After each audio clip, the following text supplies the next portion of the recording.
بسم اللہ الرحمن الرحیم۔ اللہم صلی علی سیدنا محمد وعلی آلہ وصحبہ وبارک وسلم علیہ۔ ایک عورت کا شوہر ہر وقت کسی نہ کسی مہمان کو گھر لے آتا اور اپنی بیوی سے کہتا کہ ان کے لیے کھانے کا انتظام کرو۔ روزانہ وہ مہمان کے لیے کچھ نہ کچھ کھانا تیار کرتی۔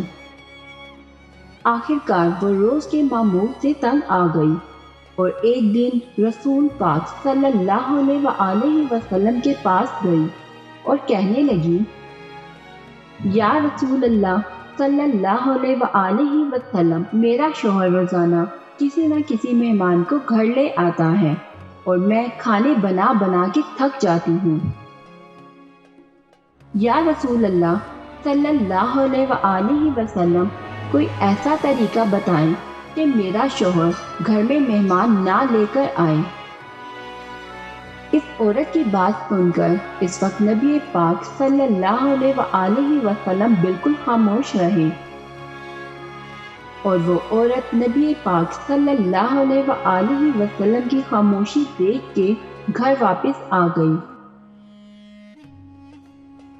اگلے ہی دن نبی پاک صلی اللہ علیہ وآلہ وسلم نے اس عورت کے شوہر کو بلایا اور کہا کہ کل میں تمہارا مہمان ہوں۔ وہ آدمی یہ سن کر بہت زیادہ خوش ہوا اور آ کر اپنی بیوی کو بتایا کہ کل نبی پاک صلی اللہ علیہ وآلہ وسلم ہمارے مہمان بن کے آئیں گے۔ اس کی بیوی بھی یہ سن کر بہت خوش ہوئی اور جلدی سے اچھے اچھے کھانے بنانے لگی۔ جب نبی پاک صلی اللہ علیہ وآلہ وسلم اس عورت کے گھر آئے تو نبی پاک صلی اللہ علیہ وآلہ وسلم نے اس کے شوہر سے کہا کہ جب میں کھانا کھا کر واپس جانے لگوں تو اپنی بیوی سے کہنا کہ میرے گھر سے نکلتے تک مجھے پیچھے تک دیکھتی رہے۔ کھانا کھا کر گھر سے نکلے تو اس کی بیوی نے ایسا ہی کیا۔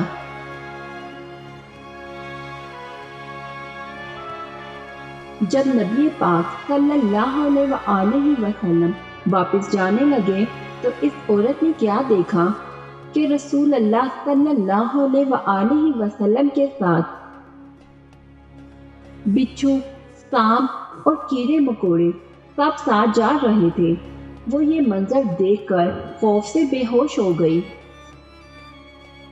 اگلے دن وہ پھر نبی پاک صلی اللہ علیہ وآلہ وسلم کے پاس گئی تو نبی پاک صلی اللہ علیہ وآلہ وسلم نے اس عورت کو بتایا کہ مہمان اپنا نصیب خود لے کے آتا ہے اور جو مہمان کے لیے محنت کی جاتی ہے اس کے بدلے جب وہ واپس جاتا ہے تو اپنے ساتھ اس گھر کی تمام تر بلاؤں اور سارے گناہ ساتھ لے جاتا ہے۔ سبحان اللہ۔ اللہ سے دعا ہے کہ اللہ ہم سب کو اپنے دسترخوانوں کو اپنے مہمانوں کے آگے وسیع کرنے کی توفیق دے اور ان کو دیکھ کر ہی ہم گھبرائیں مت، کیونکہ اللہ کو مہمان بہت پسند ہے، کیونکہ جو کوئی مہمان کو دیکھ کر خوش ہوتا ہے اور اس کی خاطر تواضع کرتا ہے، اللہ کو یہ عمل بہت زیادہ پسند ہے۔ کہنے کو تو بس ایک تھوڑی سی مشقت ہے کہ کسی کے لیے دل سے اور خوشی سے کھانا بنانا اور کسی مہمان کی خوشی کے ساتھ خدمت کرنا، لیکن اس کے بدلے میں ہمیں کس قدر اجر ملتا ہے اس سب سے ہم غافل ہیں۔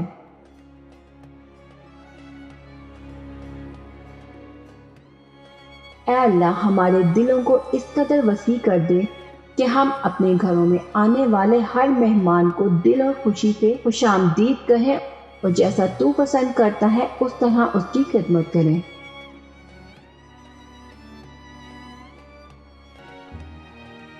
یہ چھوٹے چھوٹے عمل ہماری زندگیوں کو بہت زیادہ آسان کر دیتے ہیں۔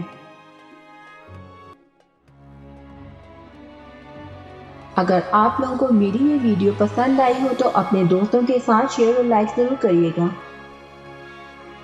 اس طرح کی مزید اچھی ویڈیوز دیکھنے کے لیے ہمارے چینل کو سبسکرائب کریں۔ ملتے ہیں نیکسٹ ویڈیو میں، اپنا بہت سارا خیال رکھیے گا۔ اللہ حافظ۔